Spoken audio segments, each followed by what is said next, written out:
Well, hello. Welcome to Bible study today. We are taking a look today at the at Numbers, um, chapter 6, verses 22 to 27, and we're going to be taking a look at this text and just kind of taking some time and unpacking it a little bit. I thought as we looked at the text in Numbers that it would be just a great way for us to get ready for Thanksgiving, especially when Thanksgiving, I think, is going to be very different for all of us and how it's going to be taking some different shapes and different forms. And particularly, what I want to talk about today is the idea of blessing and of God's blessings, which is something I think that we spend a lot of time talking about and reflecting on around the holidays, especially Thanksgiving. And so we'll take some time and just sort of dig into this.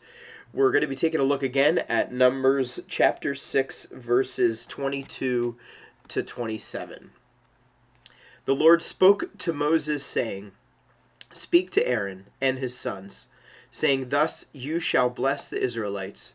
You shall say to them, The Lord bless you and keep you.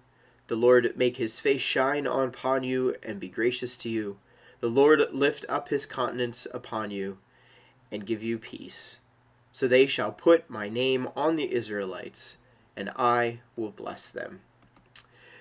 So as we look at this text, the word blessing, I think, is a very loaded word.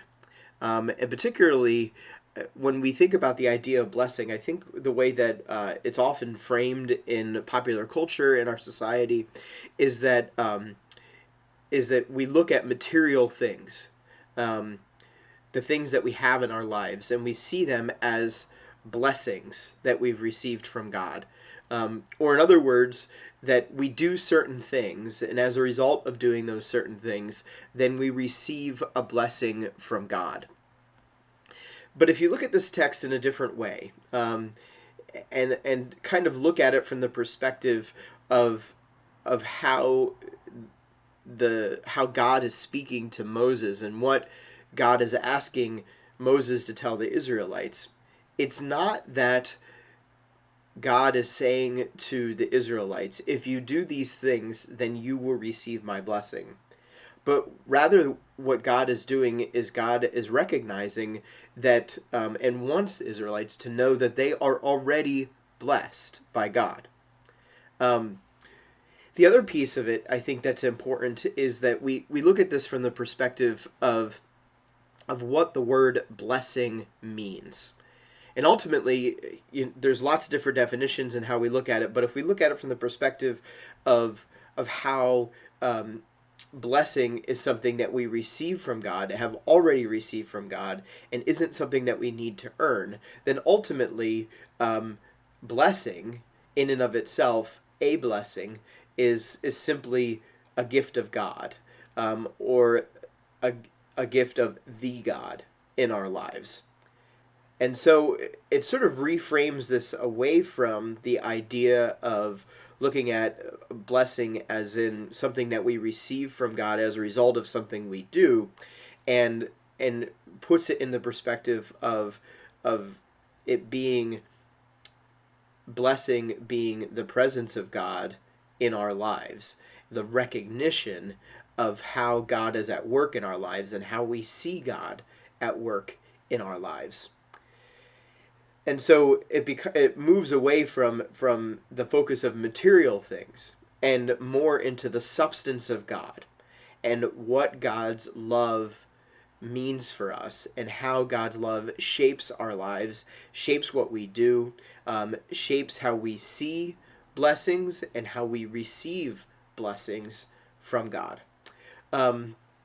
So I thought we could kind of frame it from that perspective, and when you look at it in that way, it kind of allows us to reflect on different things. And so, especially when we're coming to the time of Thanksgiving, and I think Thanksgiving is going to be so different for all of us.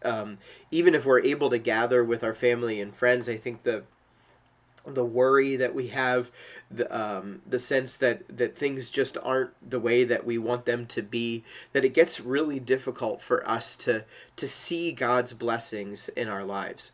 But if we look at it from the perspective of how God's blessings are already there, then it challenges us within the midst of the hardship and the challenges that we're experiencing is to look for those blessings.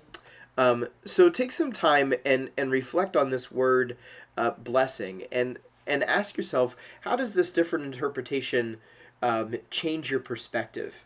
Especially as you enter into the Thanksgiving time, what are some different ways that you can see blessings in your life and to celebrate those blessings?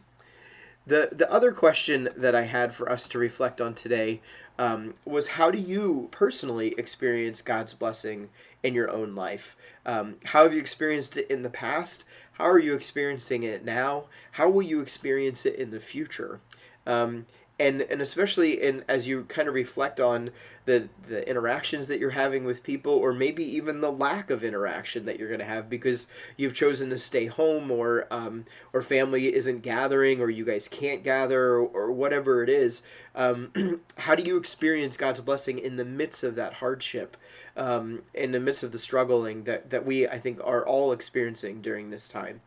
So take some time and just reflect on these different questions. And as we've been doing, I'll invite you to go ahead and send me an email, or go ahead and comment on Facebook, and we'll just have some conversation about that. I think it's a great time for us to be considering that. I want to wish you all a very merry Thanksgiving. I hope that it is a time of God's blessing in your life.